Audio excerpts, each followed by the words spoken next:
Welcome to the Positive Pen Podcast, where your stories and soul work matters. Now let's dive in.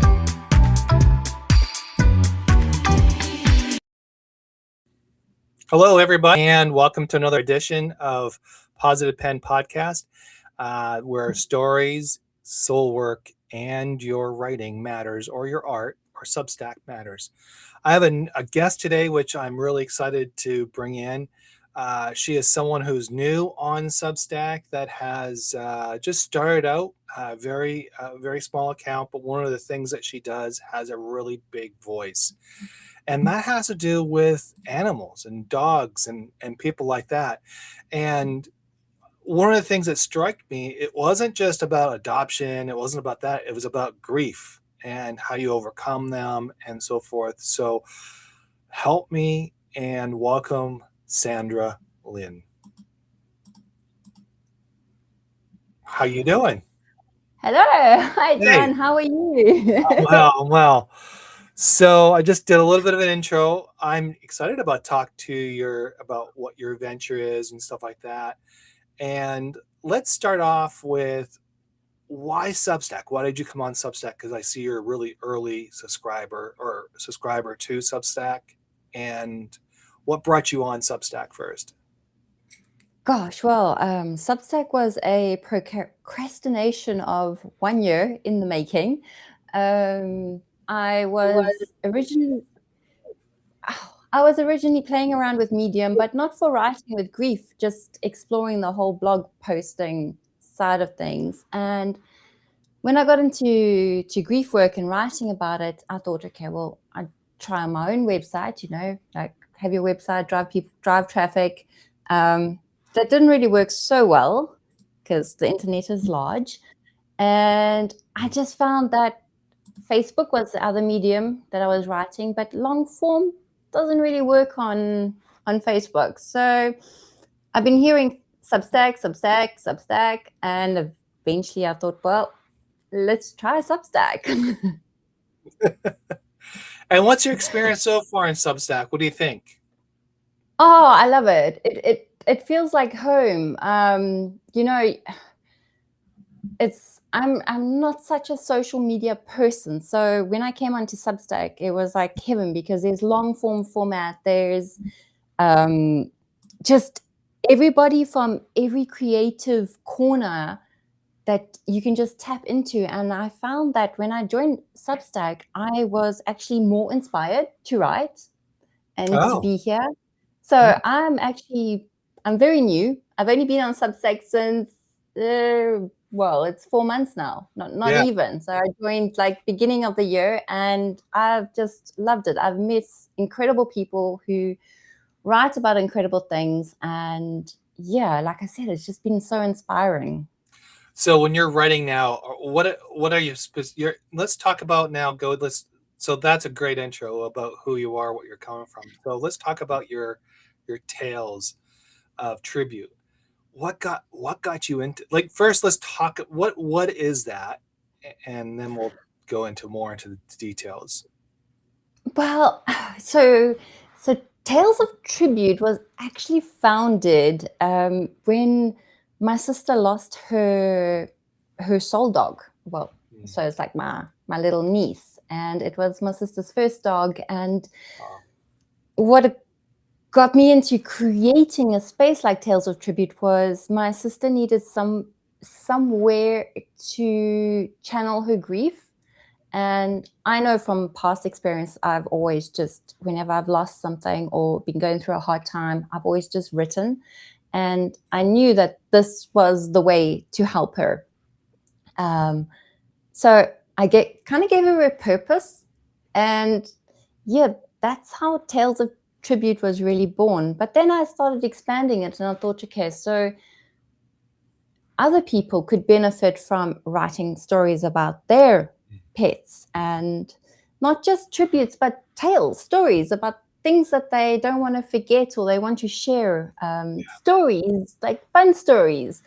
One of my tales is about my dogs that destroyed the Christmas tree one year. But yeah, that was a funny tale, but it wasn't in the moment. So that's where Tales of Tribute came from, the actual initial idea. And then it's kind of expanded more to cover in grief awareness and just articles about grief and my own personal journey in writing poetry and grief poetry, which I never dreamed I would be doing, but yes. So it's kind of So, all. as a do you have a community that's actually behind you now? I mean, you said you were on Facebook. I'm sure you're on Facebook still, and a couple other places. Like, where do you get these stories and then you rewrite them, or how does that, or how do they get collective in your world, and how do you repost them? Okay, so what started off like the Tales of Tribute people, I have a web page where you can either write your own Oh, tribute to your pet that I would post in the tribute gallery, or you can go on the guided questionnaire, and then I would take what you input and then rewrite it into a tribute for your pet for you. mhm. Um, and then it would then be shared on social media. So that's the tribute side of things. On Substack, I'm still figuring out my voice here. So, So you yeah, so you take people's you to actually take actual entries, you not rewrite it, but you formulate it, and then you post it, and it's almost like, I'm not going to say this like an obituary, but it's almost like a yeah, what is a it? eulogy. Yeah, like a eulogy. So it's but for pets, and you do it for everybody else like that. That's pretty cool. That's Yeah, so yeah. And then, and how does that, like, so there's a lot of soul work when someone actually writes down their feelings and things like that, and then you take on that piece. Like, what's the feedback from these writers and who, or these people who are grieving? What's the feedback on that when they're actually able to submit their situation? well, so a lot of my feedback is that they are so grateful for what I've done, and they see it as a place that they can return to and have a piece of their pet. It's almost like a gravestone marker in a sense. Mm, It's something when they are feeling their loss or they're feeling disconnected, they can just go back and read over it and read the memorial, and it reconnects them. that's cool. That's really, really cool. That's yeah, I never heard it. I never came across something like that. But yeah, it definitely is something that's pretty cool. So, how long have you been doing this? This is my second year, so Oh, it's your still second quite year. new. Oh, okay. Wow. And how do you? So now you're on Substack. What's the plan on Substack? Have you thought about what you're planning on? Like, are you planning regurgitating these stories, or how are you planning on moving forward with your tales of tribute? So, sure. So on Substack, I've been focusing more on publishing more of what I've been writing, so more of my poetry work.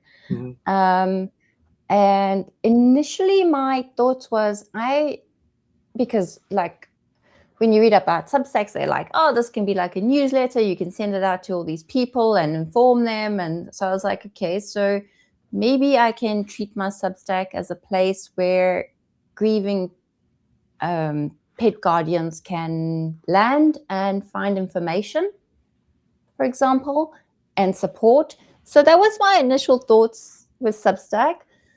But Substack has like endless possibilities. So I'm trying to figure out a way how to put in the tributes in there too. So maybe I might just feature tributes once a month. That's what, well, so a lot of people treat, I've come across a lot of Substackers, and they treat it differently. Some treat it like a newsletter that they just send out to their subscribers, and it goes out to their mail and stuff like that. And it's like usually once a week or something like that, something like that. And some people use it as to write poems, and people follow each other with poems. some of and you gotta remember when I started with all this most of this did not exist. The like the foundation was set up where it was mostly like a you either wrote an article, you wrote a newsletter, and then it just got sent to your. And then you hunt down your subscribers and bring them in and things like that. Now it's a lot more easier in the sense you can promote yourself on Substack and things like that, where you can attract more people towards your writing. And but it's just a variation, and some are just pure podcasters. They actually are on here just doing podcast. Um, I kind of do. I do a little bit of differently. Well, there's a couple things I'm doing, but the first thing when I first originally started, I started with 100 stories, 100 inspirational stories for 100 days, and I Wow. published 100 stories in 100 days, and that was in tribute to people I found on the internet, and I just wrote about them, and then I just posted it, and it worked for a while. It was great, but it was like a lot of work. So then, Wow. I can and then, imagine. and Sure. then I turned around and I started doing every 5 days, or I was, no, I actually, then I thought, well, I'll just treat it as a journal and I'll write my, my travels. So I was traveling all around a lot. And then one day I started writing about rediscovering Vancouver, and I started posting all my short stories about my days of Vancouver. That's where I'm from. So Vancouver, Canada. So I was like, I'd go to, like, when I go back home, I always go back to these places that are familiar to me, and I really have cherished moments there. So I kind of like go back, and I was writing about them, and then I would post them, and people really Yeah. loved it. And I was like, wait a minute, there's something that reacting towards this. So I thought, well, maybe I can use this as a writing launch to write books, where I can write the rough draft and then create the book, and then sell it later down the road, and I can get intake. And I was getting like feedbacks on the story, what they liked about, what they didn't like about it. It was a lot of that kind of stuff, which was kind of cool. And then it went from there. And then I did that book, and I think I did Remy's Journey, and then and then I went into Substack again. I started doing 5 days entry. Then last year was enough of it. It was way too much, because I'd lost I was like in the in between where you kind of get lost sometimes, and you kind of just don't feel like you're like really contributing. And that was the stories that weren't really like, they were good stories and about inspirational about people and people off of Substack. But the problem was there wasn't this after talk after the story was posted. And Okay. so I was thinking, how do I do that? And one of the things was what I'm doing right now is like I post a story on Friday, and then we'll have an interview on Monday night, and then we'll have at least that wraps that around. And then in between, I post my stories about what I'm writing about my books, or or newsletters things. And then typically Mondays are just my inspirational days, like what I'm thinking. And it might be for writers, it might be for Substack, it might be just me just thinking what I want, my thoughts, philosophy, or I see something or whatever. So I know that's a lot, but I mean, I went through different variations on Substack. So I don't think you're really pigeonholed very tight. Like you're not. And I think that's what's great about this community, because they don't really hold you like, okay, your tales of tribute, that's awesome.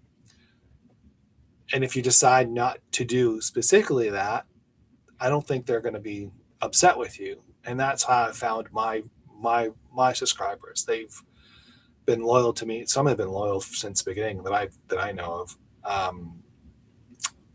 But that's Substack in a nutshell for me. But I think there's a lot of people do different things different ways, and nothing's right, nothing's wrong. That's what's cool about Substack. It's about you exploring and trying to understand your writing. And I think for me, it was more of crafting my writing over a period of time. So I don't know if that's helpful for you, but that's my journey. So yeah, I kind of get the feel like there's Substack's like a judge-free environment. Absolutely. You know, it's like Instagram, you have to jump around and do these stupid things to get trending. It's ridiculous. And Yeah. Facebook is like, I don't know, a little bit of a mix of it. TikTok's kind of coming on board, but Yeah. nothing's really long form format. And Medium, I don't know where Medium stands these days. But Substack is like a mix of everything. You have a little bit of social happening, you have a bit of writing and discovering yourself and discovering other people and learning about people's different adventures and inspiration, like I said. So as a whole, I've really enjoyed so far my 4 months on Substack. It's been such a learning curve. And for you, who's been on Substack for quite some time now, you've seen all the changes over the different, well, each year, how things have grown and changed. And yeah, would you say now is a lot more exciting than in the beginning of Substack? I think I would say yes, but I also miss the. See, earlier on, it was easy to hide on Substack because when you because when you write and you don't want anybody to read it, it was kind of cool because you're just on there and you don't have to worry about what you wrote about because no one was seeing you, right? Now people see Yeah. it, so now you got to be a little bit more. I wouldn't say professional, but a little bit more conscious of what you're writing, so you're not. But in my writing, I've always thought to myself was that I'm leaving a legacy to my children. So if they ever came back and wanted to touch base with dad and how he was thinking and what he wrote about, blah, blah, blah, they could always go on my Substack and feel free to read whatever they want. And as long as it's, so my goal has always been not censored is the word, but I wanted to be like the Little House on the Prairies type stories. You're going to get some raw, honest truth. And it might be gut wrenching. You may not like what you're going to read, but it's the truth. It's my truth, but you're going to sit there and you're going to listen and you read and you're like, okay, well, wow. Okay. I got a reflection on that. And if my kids read some of it, they're going to get some of the, this is what dad was thinking at the time when this was happening. So yeah. I And love that's that. yeah, thank you. And that's what I think about these tales of tribute. That's like cool when people come reflect back and just have that moment of like, this is what I wrote back then. Either do I still feel that way? I don't feel that way. It's just one of those things. Now, have you touched base with with that? Now you live in France, so we want to make this. So I got to make sure because I have an audience here in the United States, so I want to make sure that everybody knows you live in France, and we're 6 hour difference here, which is cool. Like I said, we talked about this. Like this is cool about technology, but do they have like adoption? Like when they have here in the United States, they have like dog pens or places where they have adoptions and things like that. How do you connect with those local things? And I don't remember what they're called in France. They're usually dog kennels or dog. We call them SPCA here, but yeah, I don't know if that's something similar there or not. Yeah, so here in France, they also do have animal rescues. So it's also called it's not SPCA, it's SPA. Okay. So it's like spa. So not the spa where you go and get beauty treatments, but the spa for the dogs Or and Spock. cats. Or Spock. The sidetrack. Never mind. So Yes, so we do have those here. We also have private animal rescues. We have we still have pet stores with pets inside. oh wow. And yeah, I don't know if you still have that in the United States. I know a lot of countries have banned having pets for sale in pet stores. No, we have like pets. From what I understand, or the last time I've been in this store, Remy, we don't really go. We go to a local grocery store here, but I remember PetSmart has them. I don't think they're banned in stores. They're still there. Um, I, his mom does a lot of his care, so so I don't go to these stores anymore. Like I train the dog. We go out for walks, and we Yeah. typically, I do the physical part of the job, but she goes out and Which, takes care of the grooming and all that. But yeah, I think there's still dogs, and I gotta check on that. Yeah, I don't know. Yeah, but well, wow, well, and it's here in banned. France, It's banned in France or in Europe in general. Wow. well, the Netherlands do have pets in their stores. They can have quite a big selection, but here in France, we don't have dogs and cats in the stores. We have rats, guinea pigs, rabbits, some reptiles, but that's about it. Not like, I come from South Africa originally, and our pet stores were fantastic. We had everything in them. Yeah. That's where you would go and find a pet. But here in Europe, things have changed, and it's all about animal welfare. So it's a good thing, because for me, I think having little puppies in a tiny enclosure in a pet store is actually not the greatest thing for them. So do you think it was why do you think they changed that? I mean, I'm just why they went away from having pets at pet stores. I think they see it more as an animal cruelty thing. Just the environment, constantly the overwhelm, having so many people coming in throughout the day, seeing them, touching them, looking at them, perhaps. Honestly, I don't know. I don't know 100% why they led away from it. But Yeah. if I were to see it from an animal's point of view, yeah, I mean, you have all these strangers and noise and busy, busy around you all day. It can be very overwhelming.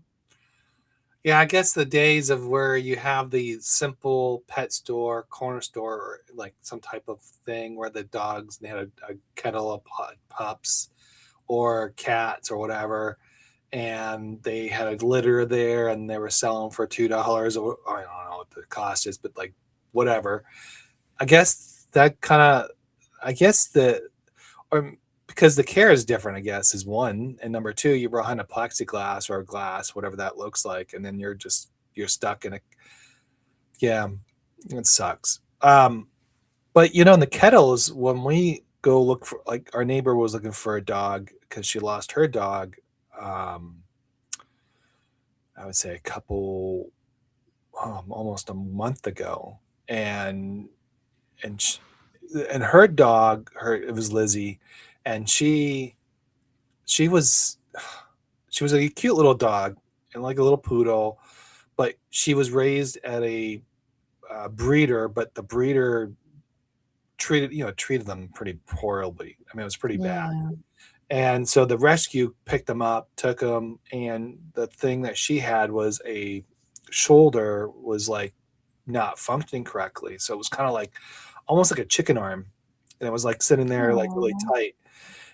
But she was a spirit little dog, and she would jump up and down. She was like running around. I mean, she could only do so much, but she had the gut, like she would run up to Remy, and Remy and her would kind of like get into it a little bit, and Remy always scooted down, just kind of like hover, because he realized, she was limited in her capabilities, which is strange, because you think about it, a dog doesn't think that way, but the dog did. Remy did. Like, it was like, ooh, like, I don't want to. And then it was cute. It was like, it was almost, he knew. It was just like, and then she took upon it, and she's kind of like what, and every time now we go out, he's always looking over there or trying to figure out where she's at, and obviously Aw. she's gone. And he did that for a while, and then his mother, Izzy's mother, boy, it was hard for her, and she was like devastated. Izzy died on the bed, and she was like sitting there, kind of like, it was like there was a week worth of vet, uh, always going to the vets, or there was some vet things going on, and she was going back and forth, and she wasn't doing well. And one of the things that she thinks would happen was they salted the ground, and she ate, or in her paws, she picked up one of the salts, which is very toxic for dogs. And she was licking her paws and probably got in her stomach. And typically she's a very good mom. She'll scrape she would wipe them down. But the way they salted the sidewalks this year was really, really bad. So she's thinking that could have happened. But then she passed away, and for like, I'd say 3 or 4 weeks, she was like, the mother was, Izzy's mother was really just was upset, lonely. Distraught. I think she. Yeah. I mean, was Lizzie the only one? Was it just her and Lizzie? It was just her and Lizzie. Yeah, she's an older lady, I think in her 70s, something like that. Oh. And one of the cool things about pets, especially dogs or cats, it gives a little bit more of a longevity of a person, because you're petting, you have companion and all that. And it was sad to see, because she really missed it. And one day I took Remy over there, and I said, well, you can babysit Remy for the afternoon. Well, Remy wanted nothing to do with it. He wanted to come back home. So she brought him back home. And then this week, she got a new dog. She finally went out and got herself a new dog. And I just saw her today, and I had to go somewhere else. But I said, oh, a cute dog. And she was really happy. You can see she was happy, and it was a rescue dog. That was really important to her, was to make sure she was a rescue dog. And it looked, she's training them. It was kind of, or trade. I think it was a her. She always get girls for some reason, but yeah. So there you go. Yeah, and I think that's the big part about dogs. Like, do you still have a dog? Does your sister still have a dog, or how does that still? So my sister has Sarah. So Sarah is her other dog that was left over after Chloe passed. Okay. So Sarah is getting on in age, unfortunately. And I don't have a dog currently. My last dog, his name was Sam. He passed, I think it's 2 years ago, of old age, at the good old age of 15 and a half years. Wow. So, pointer, which is fantastic for a pointer. So yeah. So I currently don't have a dog, but I have quite a few exotics. I have an eagle. You have wait. You have an eagle, like an actual eagle, like eagle, like yes, American like an eagle. actual eagle, not an American bald eagle. I don't have one of those, but I have flown one of those. So yes. What do you mean flown? Wait a minute. What do you mean flown one of those? That you're throwing some words out there that doesn't make sense. Like, what do you mean flown? Like, like you jumped on the wings so to flow around, or maybe this is the part of my tales that I should be telling in my Tales of Tribute Tales section. Okay. So I'm also a falconer. That's what I was. Well, I do professionally as well. Is I'm a falconer. So I fly birds of prey, and I hunt with birds of prey, and I have an eagle that I hunt with, and I also have a hawk. A hawk? So wow. Yeah, I have an eagle and a hawk, and my husband has 2 eagles. So we have 3 eagles at home, 1 hawk, and 4 falcons. So when you say you've flown them, means you basically let them go out in the wild and then come back with something, or is that? So okay, so here in France, we professionally we make shows with birds of prey. So it's like live shows with birds of prey. And we also hunt professionally. Well, we hunt with birds of prey. So literally we would go out, like you would take your gun and go hunting, we would take our eagle and go hunting. Only the gun is a little bit more practical because you can just put it in the cupboard and that's it, done and dusted. You know, you might have to clean it a little bit, but yeah, the eagle's a little bit more hard work. You gotta, so what are you hunting with these preys? Okay, so our eagles hunt hare. Okay. And my hawk, he doesn't hunt. Only if he's sitting on his perch outside in the garden does he hunt garden birds. But Okay. he's actually a show bird. So he's one of my show birds. Well, he's the first bird I ever trained by myself. So he's my show bird. And then our falcons hunt, the one hunts crows, the one hunts pigeons, the other one hunts pheasant. Okay. So yeah. Now, is this for your, like when they hunt, is it for you or is it you, or how like you obviously eat them, or is it for them? Well, we share. So like, it's like a little bit of a sharing situation. Are you sure you're not a Viking? I just want to know. You're not a Viking, are you? Like from Scandinavia or something like that? You're not. Well, I have the blonde hair, but no, I'm no. Well, it's a tradition here in Europe. I mean, medieval times. Isn't it really a tradition? Yeah, medieval times. Falconry was very well known as like the sport of the kings. Yeah. Well, I didn't know it was popular. I just didn't know about that. Now here in the United States, it's all about pigeons. Pigeons is popular here. They fly pigeons, and it's a race or some type of, like, I don't know if it's a race or some type of game. They have a game, and sometimes whoever, and there's money involved. Like it's a big money. In pigeon racing, there's huge money involved. Yeah. And in Dubai, they race falcons actually. Really? So they buy a lot of falcons that are bred here in Europe, and then they race them to see which falcon's the fastest. So now that's fascinating. How do you train a bird? I mean, that, like, a bird to actually come back to you, I don't see how that's possible. It's the same as training any animal to do something you want it to do. I mean, people train horses, people train guinea pigs, people train animals. So, I'm a bird. I'm gonna fly off. Yeah, they do. They do. It's a procedure. Okay. So I mean, you're not going to do it in one day. It's like a gradual process. So It's like, first of all, you teach them to jump onto your glove, like from like a little distance, So they'll be attached to a line, so they can't fly away. And then you just teach them that if they want to eat, they have to come to your glove to eat their food. So you start really, really short, and then they jump. They get their food.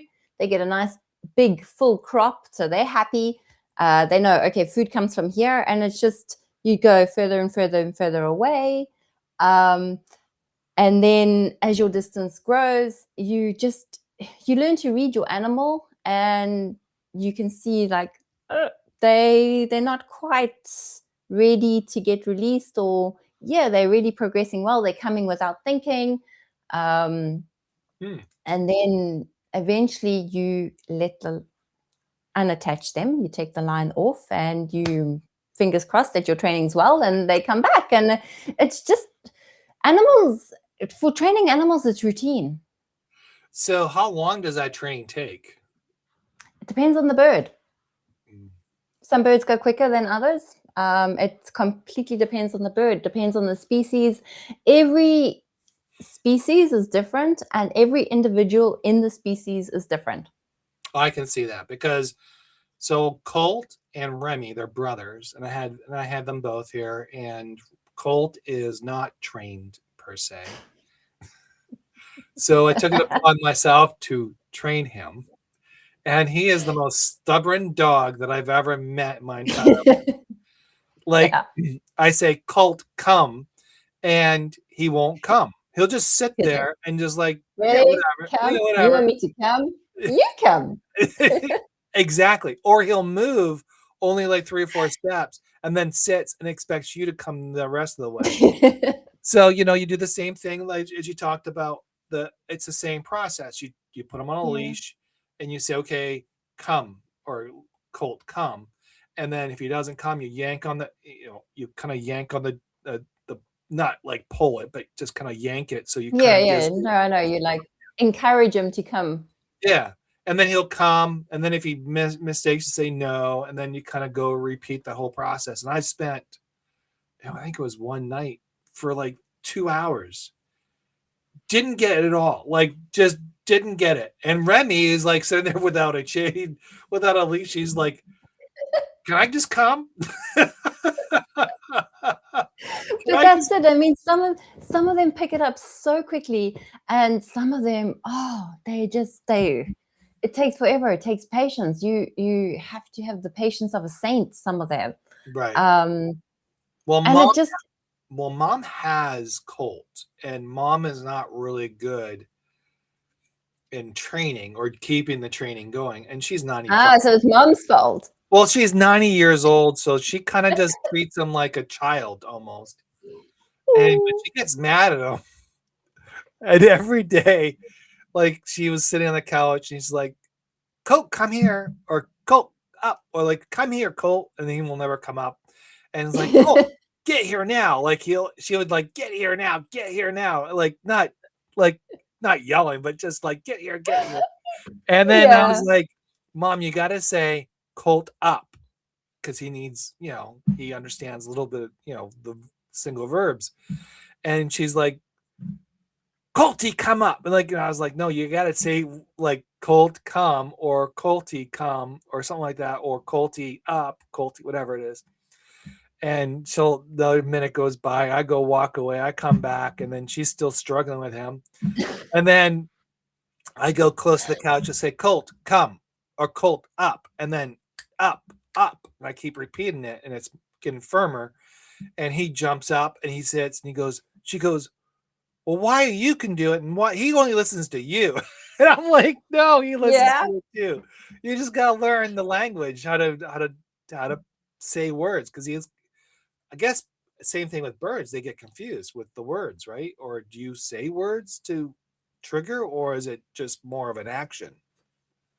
It's more of a so whistle. We use a whistle for calling. Okay. So it's more of a whistle, and that they don't understand words. It's just like, so it's the movement, it's the glove, it's the movement, it's the cues. Oh, okay. So so it's hand signals basically you're giving him, and you're based on your position of your hands, he knows what to do, right? Is that? Yeah, pretty much. So my Harris hawk, the one that I said that hunts from his perch, he, like I said, he was originally trained as a showbird. And so what we do now, because we don't do shows anymore, is we walk through the forest, for example. So it's like, you walk your dog, I walk my hawk, and he will follow me from tree to tree to tree. And he knows that if my hand is down, he's not allowed to come. So he has to go to the next tree, to the next tree, to the next tree. And as soon as I put my hand up, he knows it's ready for him to come. So then he'll come back down and get his food. And then once he's eaten, he'll go back off again. That is so cool. That's cool. Yeah, it is pretty cool. That is. I love it. I love walking with them. We have so much fun together. So can you walk with other animals with them, or are they just basically very territorial with owners? In the sense of a dog, or what do you mean other animals? Well, like, can a dog walk with you? Or, I mean, I'm sure a horse can be part of that. Yeah, a horse can be part of that if you train them to walk with a horse. Okay. So Zazu's my hawk. When we were doing show work, he would actually fly in the arena. There would be a horse going around in the arena, so he would fly over the horse. So he knows to fly when there's a horse around. But he hasn't had any walks with dogs. So if there was a dog while we were walking, he probably would be afraid and wouldn't listen as well as normal. He'd probably just stay up there instead of coming down. I would have to train him to accept a dog. Okay, gotcha. That's interesting. So that's an interesting. yeah, That's in traditional hunting with falcons, for example, it's very common for a hunter to have the bird up in the sky above them. The falcon will fly up above. So you have high fly, which is a falcon, and you have low fly, which is the eagle. So in high fly, the falcon's above you, and you would have a dog who would then sniff and flush the game. So it will usually flush the birds, the pheasant or the partridge, for example. And then the falcon would swoop down and attack whatever the dogs flush. So they work in a pair. So, but they trained to work with dogs.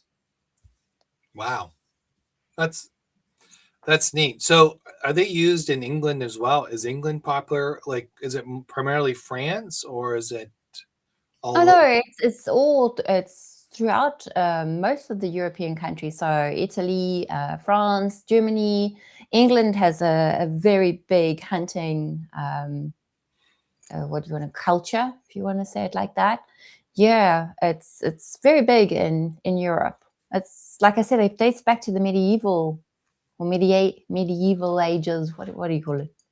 Middle Ages. There we go. Sorry, my words are getting tongue-tied. Yeah, Middle Ages. Yeah. So your poet that originally started to really hit home was the mind is nose, the body knows pose, right? Where did that come from? Honestly, I don't know. Oh. So honestly, it was just a phrase that one day during a meditation session was just the words just came in my head, and I was like, yeah, what's going on here? Let's explore this a little bit more. And so this is often what happens. Like a line will come to me, and then I'll just sit with it. And it was just the noise, the words. Like when you lose someone, you are replaying your thoughts so much about like what I should have done. Why didn't I do it like this? If I had done this. So you're not, your mind just like never stops, but your body is quiet and is there in the present. That's one part of it. The other part of it is like sometimes your body is the one that reacts first, and then your mind is the one that goes crazy afterwards. But your body is always the one that's settled. It's always the one that grounds you. Yeah. I was just thinking back to my dog, Lucky, when she passed away. And she passed away in front of her favorite fireplace, and that was on. And she was laid there. She had cancer. Died quickly, so thank God. Yeah. And I remember just picking up this dead weight of a body because you had to take it to the this is Vancouver, so we had to take it to the SPCA, which that's where they cremate the dogs. And that was tough.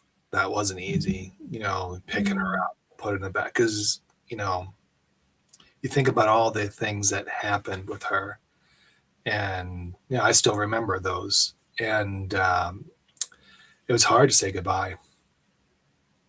Yeah. And how your body, right now, even my body's reacting to it, even though I was like 18 years old when she passed. I mean, it was 18, 19 years old. So I've had her for a while. She was like 13 years old. And she was a German Shepherd. So German Shepherds they don't have like a long life in the sense of dogs. But yeah, so taking her to taking her to that was not fun, but that was also the hardest part of that process. So yeah, I can understand, because I remember just even thinking about, just going back to that moment, the nothing mattered other than her at that time, if that made sense. So Yeah. even though there's distractions and things like that happening, it didn't matter. I had a mission, more or less, take her to the SPCA, take care of her, making sure she was properly handled. Um, but that was, but when you say about the noise, the mind, my focus was on her. So I wasn't worried about the other things in life at the time. So, and then, yeah, I could see how that works. Yeah. Yeah.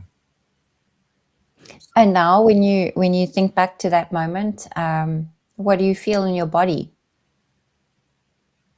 Oh, it's not heavy. It's more of, how you call it. It's not heavy. It's not heavy. It's peace. It's gratefulness is the other one.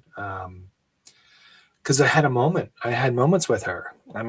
You can't take those things away. And the other thing is, I noticed you can't replace one dog with another dog. Each dog has its own purpose. Each dog is different, very different. Absolutely. You think Like I called her Remy. Absolutely. well, I had dogs before Remy, and but it also is that, you know, Lucky was a family dog in the end. First she was my dog. She was my dog, no one else. Because the other thing is, when people say, can you train my dog? And I say, no, I can't train your dog. And they're like, what do you mean you can't train my dog? No, I have to train you. You need to be trained how to train a dog, because you are going to be responsible for that dog. And I remember my dad telling me that.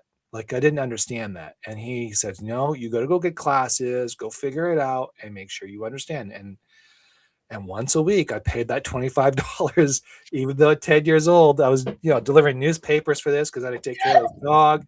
I had to go down to the pet store, which didn't have any pets, by the way. It was just a small little corner store where I had all these food, and I made sure she got the best food, which was costly. And but yeah, the one thing I learned about dogs is that the owners have to be trained to understand how to take care of the dogs. And just because you have a dog doesn't mean you should let them be what they want to be. Because from one of the things that I've learned, and this is from years of experience, is dogs need a purpose. Just like Yeah. I think most animals need purpose. They need to understand where they're at. They And need boundaries. yeah, they need definitely boundaries. Yeah. Yeah. So it's cool. It's one of those things that and dogs do definitely. And Remy, Lucky was a guard dog per se. So when I trained her, she was one of those dogs. You ever seen one of those dogs where they actually sat there and they watch and they don't say a word, and they're like very calm, like, but as soon as you pass a certain threshold, they're at you right away. Rah! Right? Yeah. Yeah. It's like those dogs that only give one bark a warning. And Yeah. then just a little woof, there's trouble coming. Yeah. Yeah. Yeah. One time, yeah. So how I feel, it's joyful, I think, to have her. There's other dogs I've had which were not my dogs. They were my ex. And it was kind of thrown upon me, I guess. I don't know. And I wasn't ready for dogs at the time.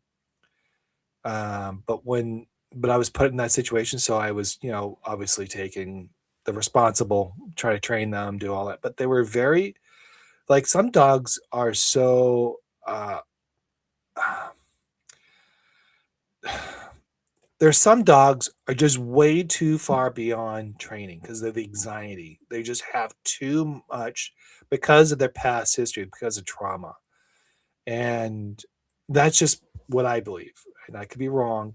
And to train, I had one dog who would just chew the living stuff. And she was like, I think 8 years old, 7, 9 years old, and still didn't get that little puppy mentality up. But the problem was it was getting beaten up all the time. And we just had a house, and it didn't have a yard to go play. It didn't have, like, if it had a yard that goes, like, it needed to be on a farm. That's where it needed to be. Yeah, I needed to let its energy out. Yeah. So, but we were in the city. I don't know why the ex picked her up.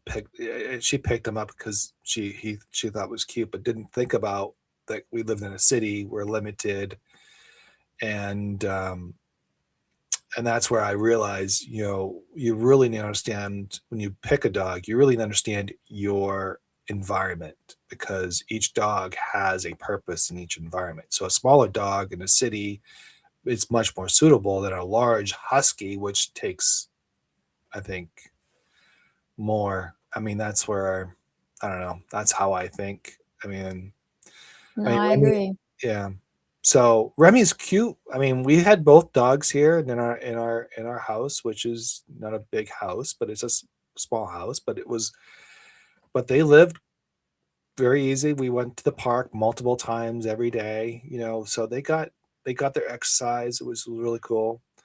Um, yeah, that was. And Remy, now when I train Remy and Colt, I actually so one of the things people around here, this is how crazy this is. So Remy and I would go for walks, and Remy would know how to walk with me along the way.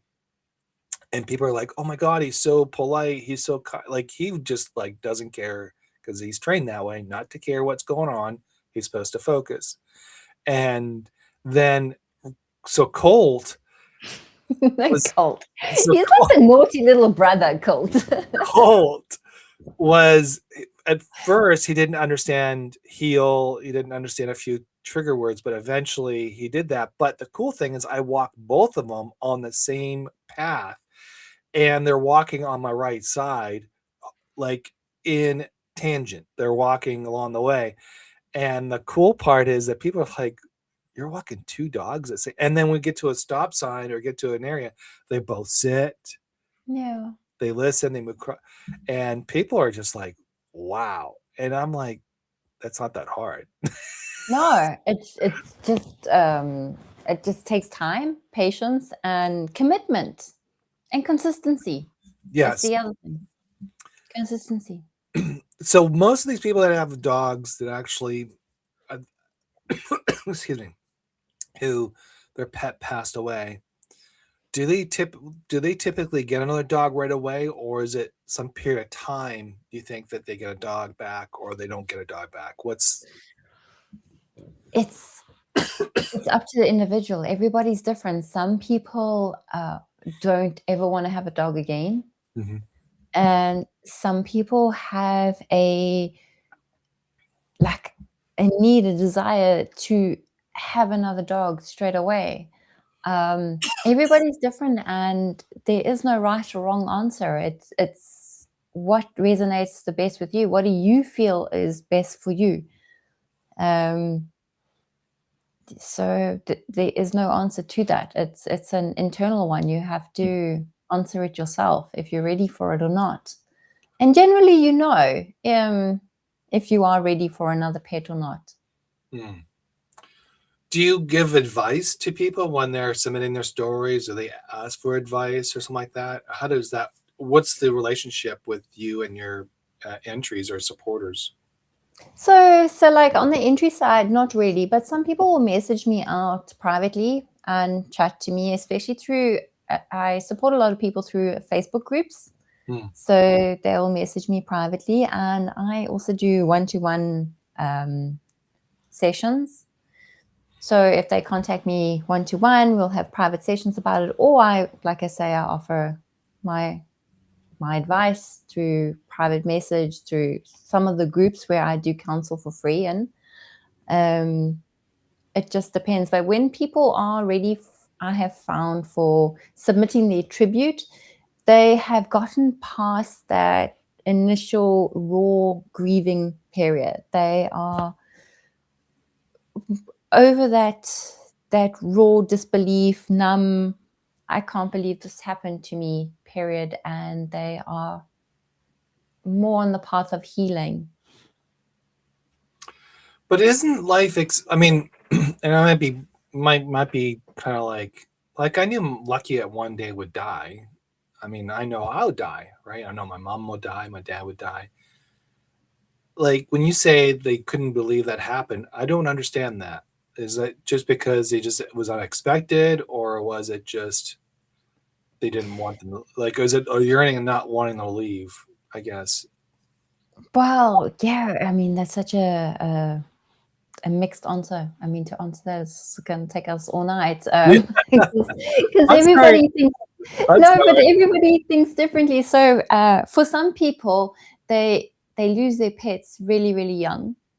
You know, like it's an accident, or they're diagnosed with a terminal illness or cancer at a really young age. So generally, when you get a pet, you don't expect that they're going to be dying soon. You expect that they're going to live for a certain period of time. And then all of a sudden, when they die a couple of years later or halfway through their life, that's quite a traumatic shock that you go through. Gotcha. Okay. Like I lost my guinea pig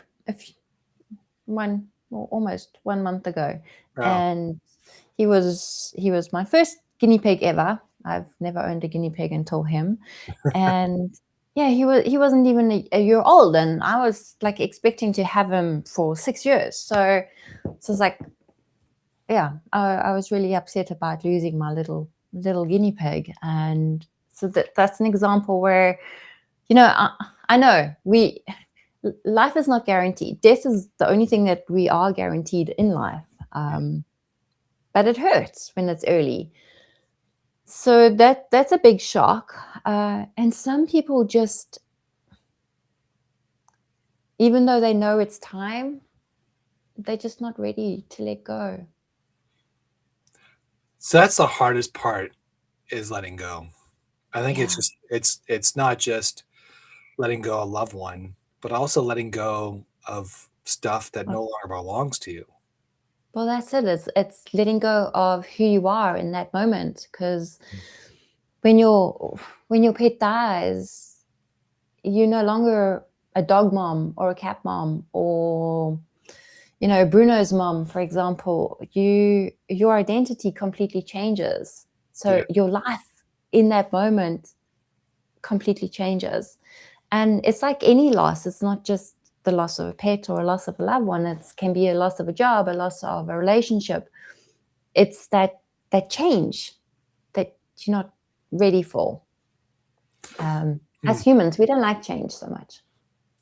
You know, change has been in my what do you call it? It's been a key word last week. I've been noticing it more and more, as change. Yeah. And sometimes you're in this in between. I wrote about it today, about the in between, and and you can, you know, change could be a good thing. I think it is a good thing for most things. I mean, obviously, someone passing or something you love to pass, that's not a change that you want, but it's part of the process. But also, change is a good thing in general, because it could open other opportunities that you may not really be able to, like, since they were closed because you got stuck in this situation. I wouldn't say stuck with your pet. I don't want to say that, but you're in this situation that didn't allow you to see beyond that. And I think that's where change is good.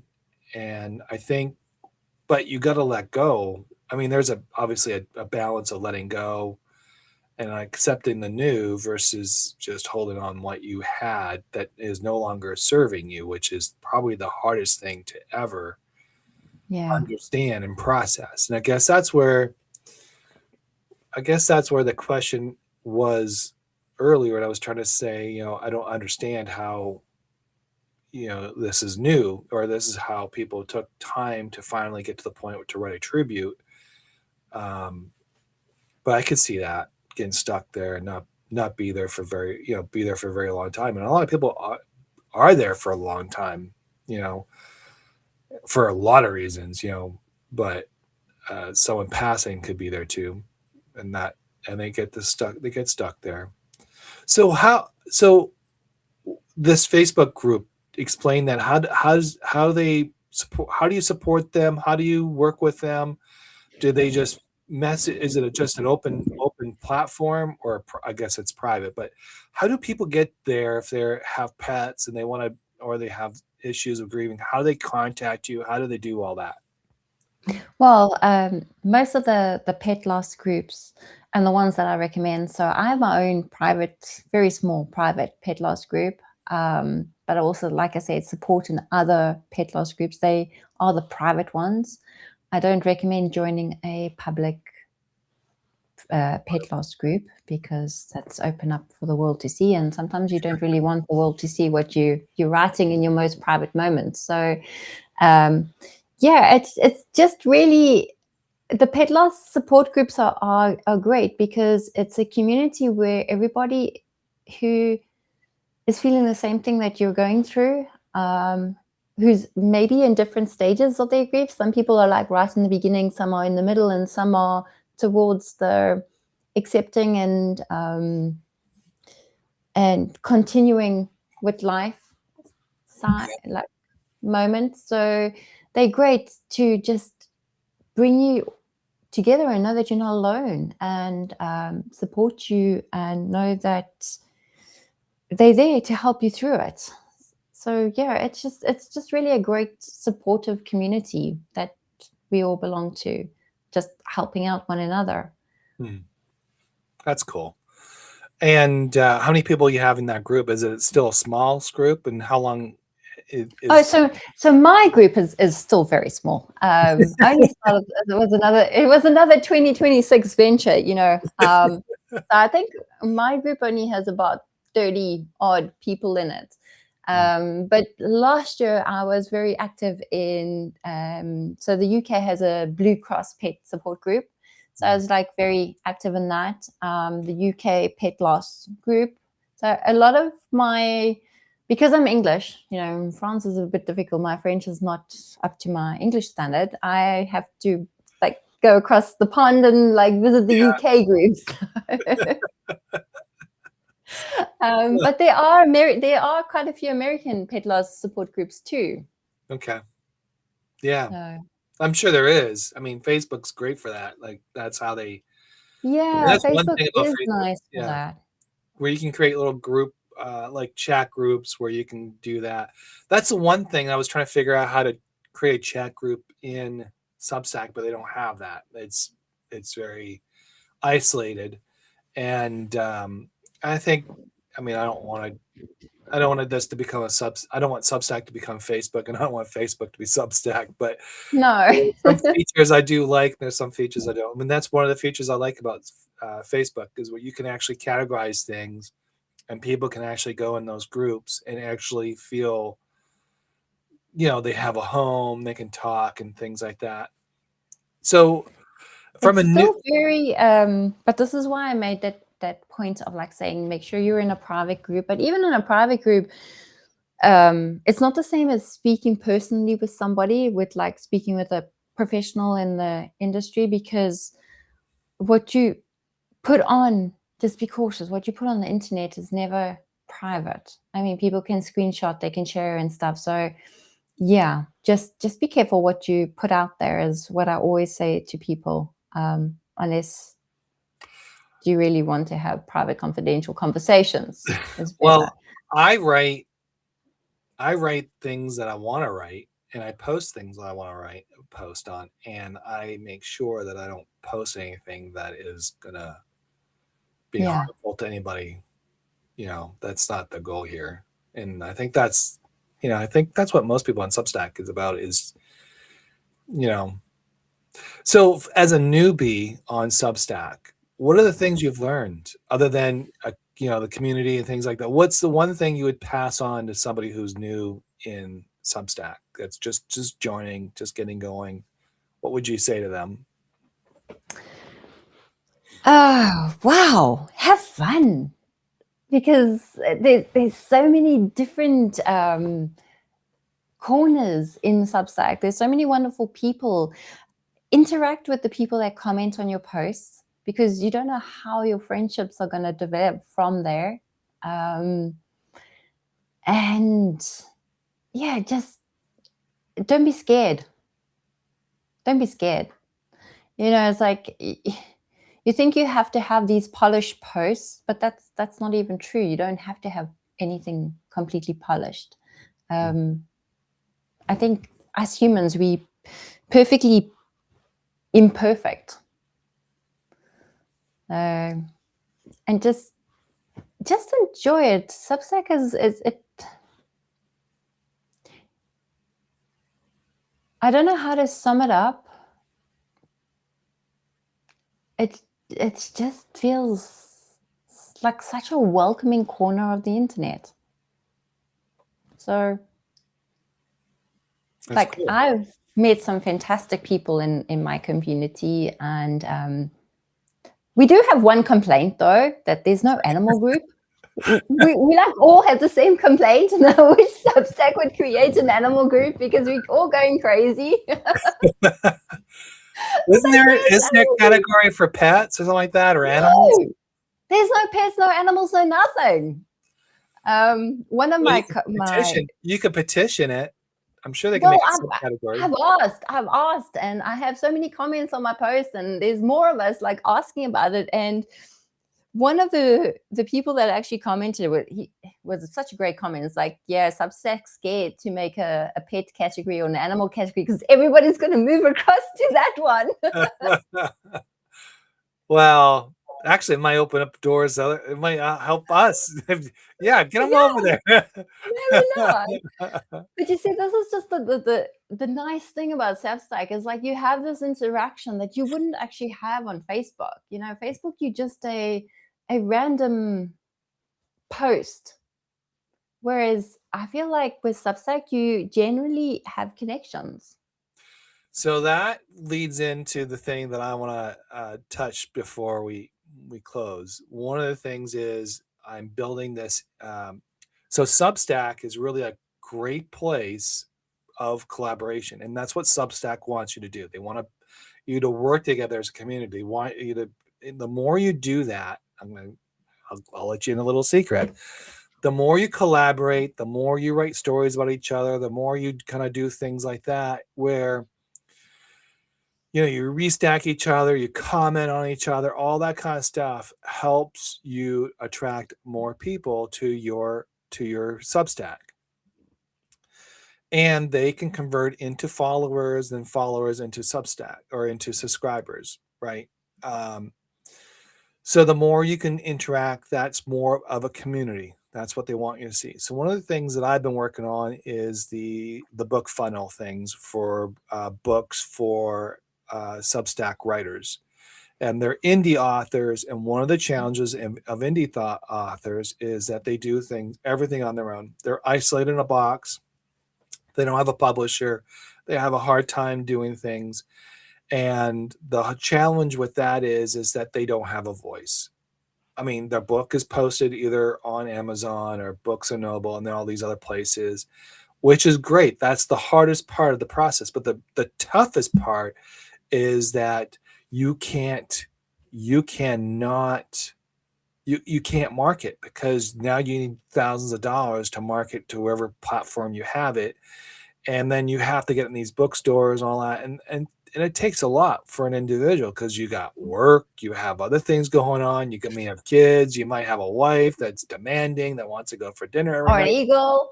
Or you have an eagle, or you have Remy who wants to go for a walk, So you got life, right?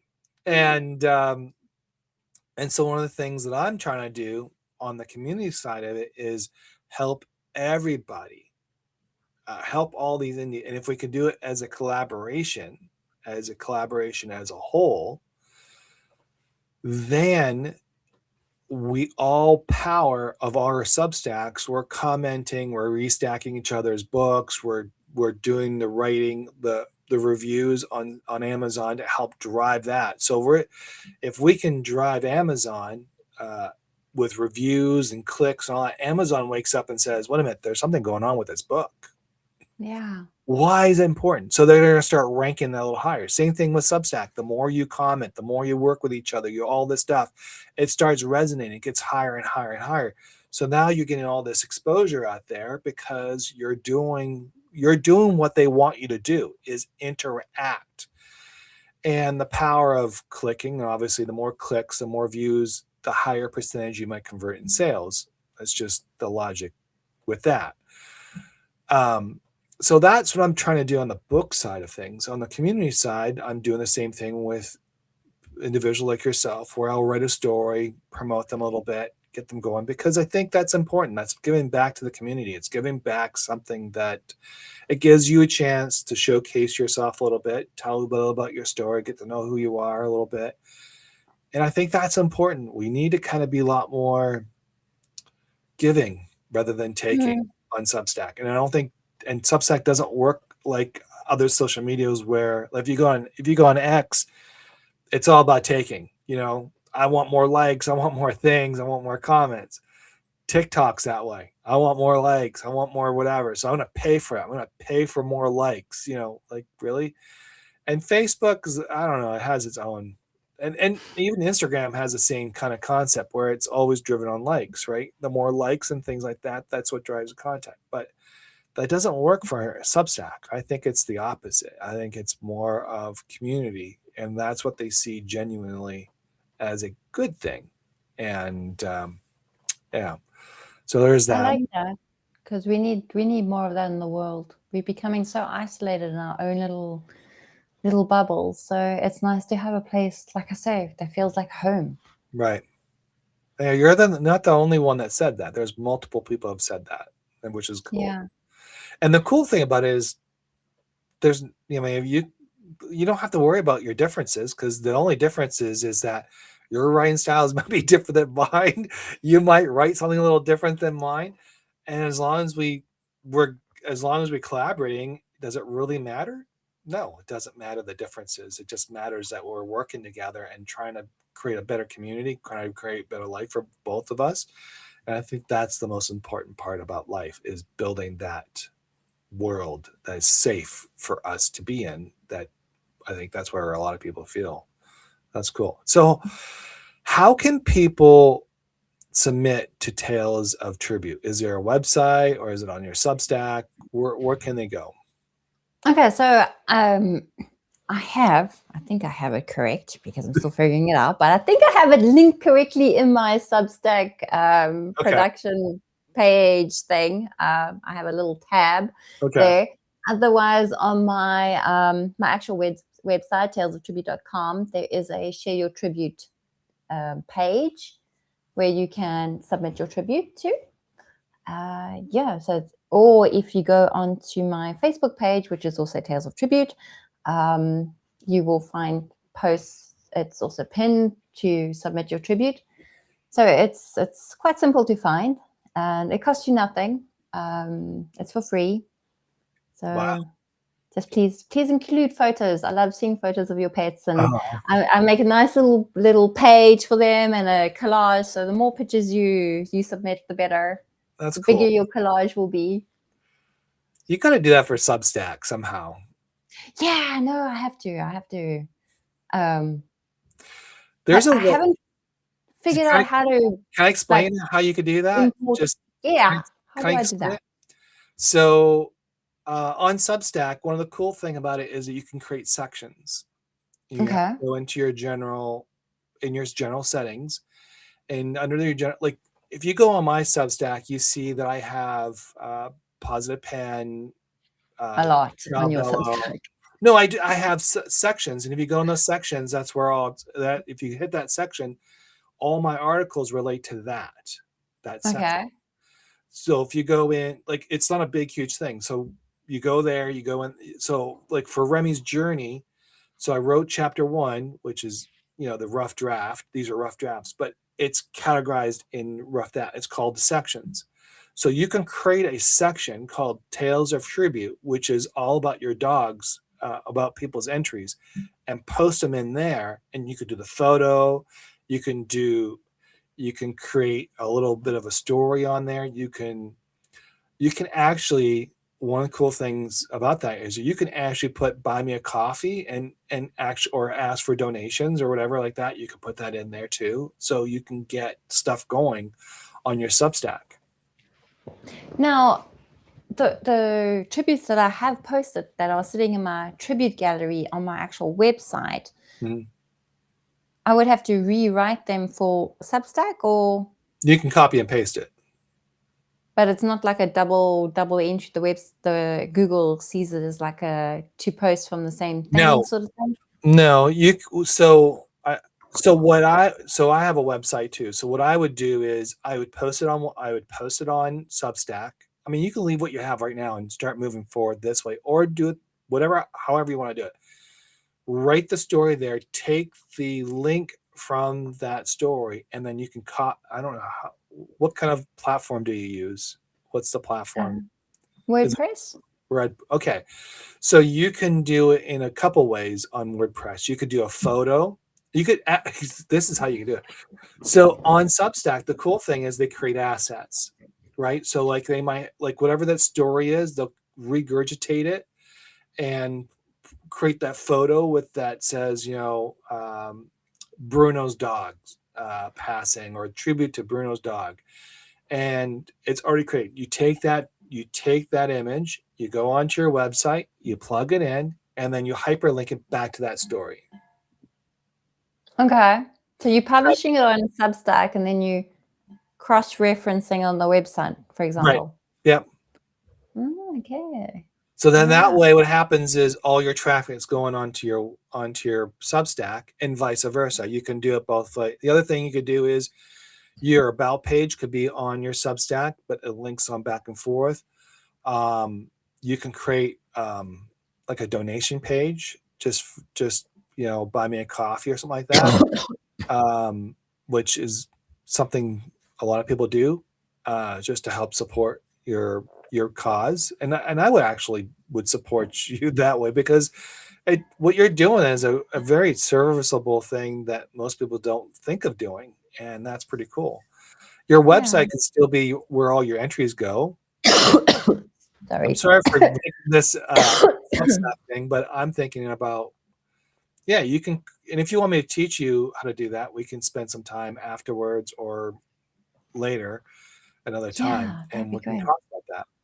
Yeah, I can show you after we're done with the podcast. So, because everybody's like, "Oh, you two are talking about things that we already know about." Yeah. No, I don't think a lot of people. Actually, I don't think so. There's a lot of people on here that I have a lot of supporters that don't write; they just read and they support a lot of people. Yeah. Yeah, and then there's that. Yeah. Go ahead. I see people with all these fancy things on their websites and on their Substack websites, and I was like, how on earth do you get this done? Like, I have no idea. I don't even know how to search on YouTube for that, because I don't know what it's called. If you got 10 minutes, I'll show you. I can put in a PowerPoint and I can show you. How's that? That'd be fantastic. Wow. That'd be really cool. Anyways, thank you everyone for coming on. And Jen, yes, this will be replayed later. Bridget, thank you. Carl, thank you very much. Appreciate it. This was a pleasure. I mean, this is something that I don't think we talk about much. How do we tribute our pets when they pass? So if you found this interested, please do. A couple programming notes. Next week, I am off. There will not be a podcast. I'm taking a day off. It's family stuff, and we're doing family things.